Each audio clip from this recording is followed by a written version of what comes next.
It's the Chinese New Year.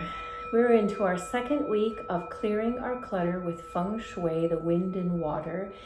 And we get to do this for another week, so I want to take you a little deeper into our evaluation of our energy that is who we are. That's what we come to our yoga mats, is to move that energy throughout our nadis, our meridians. Where there's a blockage, we do a yoga pose and we breathe that blockage out. So we are assessing, as a little tradition here at the Shala, this time of year, that everything that is an extension of our energy.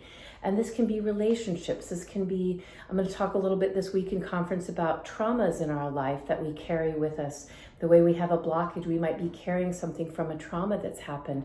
I talk about the peanut butter, the sticky peanut butter on the counter, and how important it is, like removing granthis from our body, that emotionally we have ways of releasing stress and trauma from our mind and our body as well. And then to use the things in our life. There's the books, the bell, the furniture. It's all extensions of us and a way for us to evaluate this time of year. What do I want to keep and take on my travels this year? And I can use Marie Kondo's method, what brings me joy? So I hold this and say, yeah, this bowl is very special to me. It brings me joy and I use it a lot. I'm going to keep it. I want to add to that. This week I'd like to name and call and designate this forever forward, the week of the Chinese New Year, is a week of joy. And I want to do that and invite all of you, as you're assessing things in your life and saying, like, I love this desk, I'm going to keep this desk. I love this book, I love this pair of socks.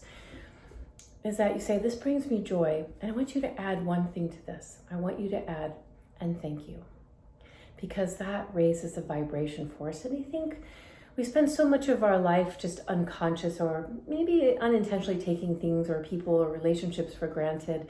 And it's often when we lose something or we're possibly going to lose something that we stop and say, oh wait, this means so much to me, you mean so much to me, and thank you.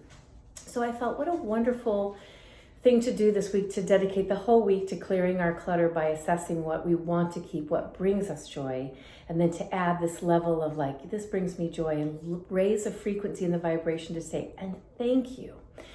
And if you say it out loud, even better.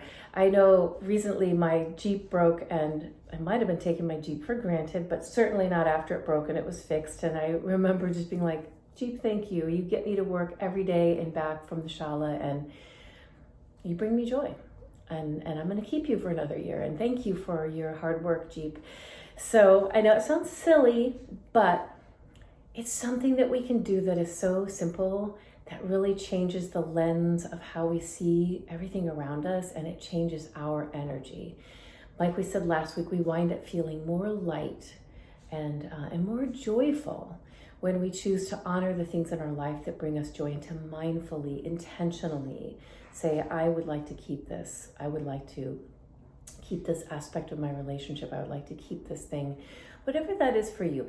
Join me for conference. I'm going to talk about the sticky peanut butter and sticky things in our life, and a little bit more about trauma and how important it is to just take this time of the year, like our dharana, pratyahara, and dhyana, to stop, to create this empty space of silence and reflection, and to reflect on our energy, reflect on everything that is energy, and intentionally move into 2022 clean, light, and clear.